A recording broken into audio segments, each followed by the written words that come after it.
wararkii ugu dambeeyay dibadbaxyo waaweyn oo iska soo horjeeda oo maanta ka dhacaya magaalada caasimadda Muqdisho. haddaba waxaan idiin soo gudbin doonaa dibadbaxyadan ujeedkooda iyo wararkii ugu dambeeyay dibadbaxyo laga soo abaabulay filla Soomaaliya oo la filayo inay ka dhacaan magaalada Muqdisho iyo kuwii mucaaradka oo iyaguna diyaar u ah inay soo abaabulaan dibadbaxyaal ka soo horjeeda madaxweyne Farmaajo.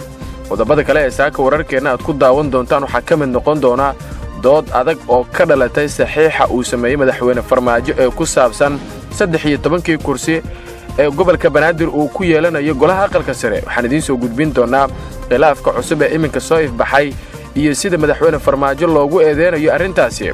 qodobada kale waxaa ku jiri doona matalaadda xubnaha aqalka sare ee gobolka Banaadir oo la sheegay inuu yahay mid ku meel gaar ah. haddaba sababtu maxay tahay? wararkeena saaka ayaan idinkugu soo gudbin doonaa.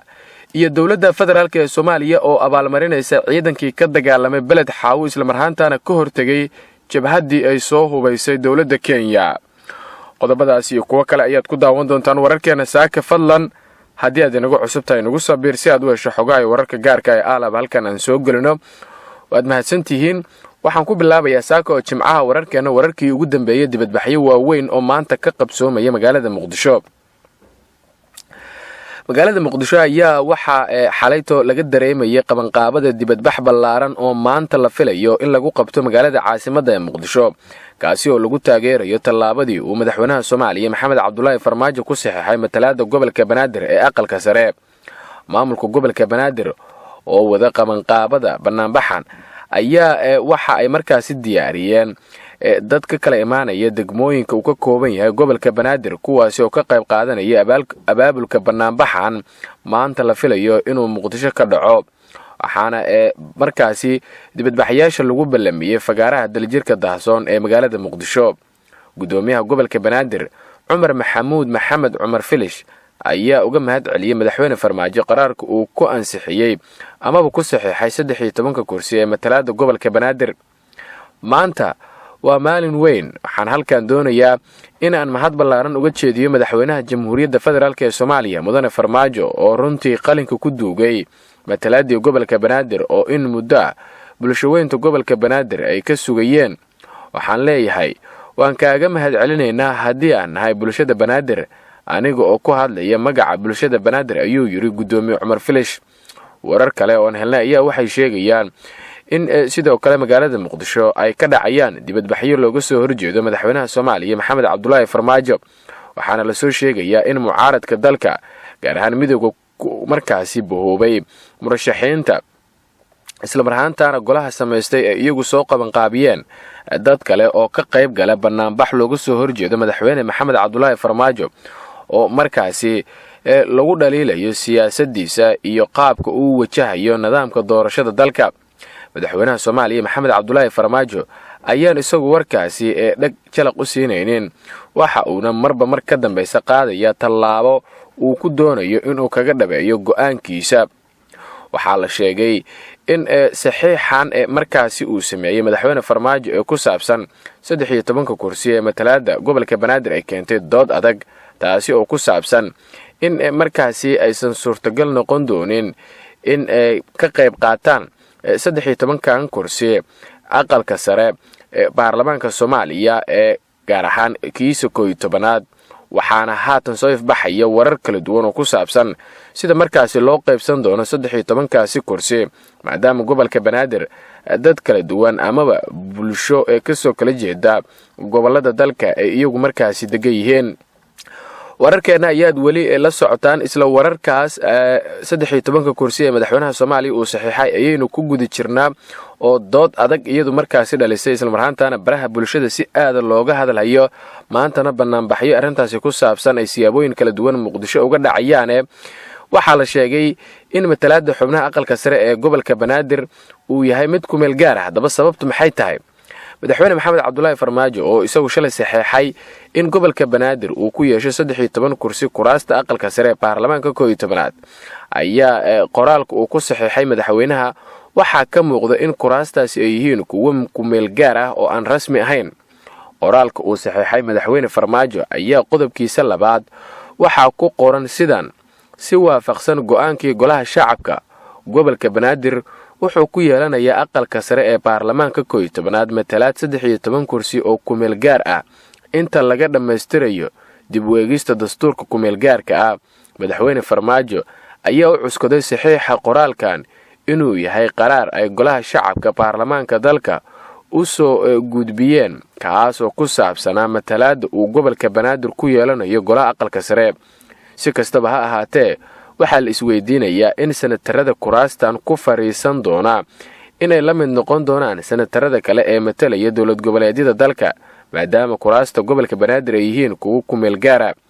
matalaadda kuraasta aqalka sare ay ka yeelanayaan gobolka Banaadir ayaa ku meel gaar sii ahaanaya ilaa dastuurka dalka uu ka noqdo mid rasmi ah oo laga qaado amaba loo qaado afti dadweyne oo guud ahaan shacabka Soomaaliyeed ay iyagu meel mariyaan. arrintan ayaa xasaasiyad weyn iyadu waxa ay ka abuurtay baraha bulshada iyadoona si aada markaasi loo hadal hayo.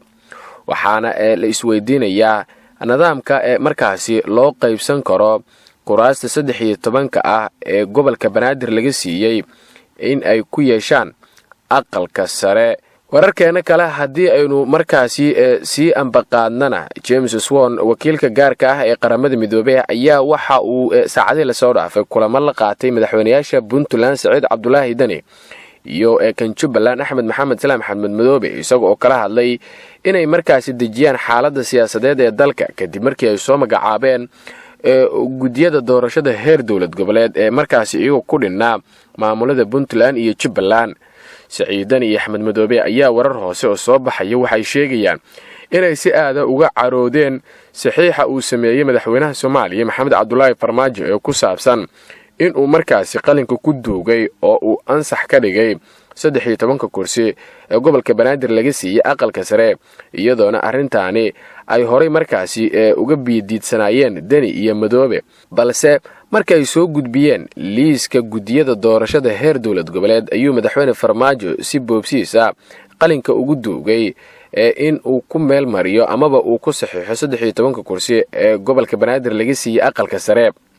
waxaana wararka qaar ay tilmaamayaan in madaxweyne Dani iyo markaasi Madoobe aysan iyagu markii horeba gudiga amaba gudiyada ay soo magacaabeen aysan u soo magacaabeen sabab la xiriirta dowladda federaalka ee Soomaaliya madaxdooda balse wax ay markaasi qaab damaanad ahaana ugu saxiixeen amaba ay ugu magacaabeen wakiilka gaarka ah ee qaramada midoobay James Swan oo isagu muddooyinkii ugu dambeeyay dhexdhexaadin ka waday Soomaaliya.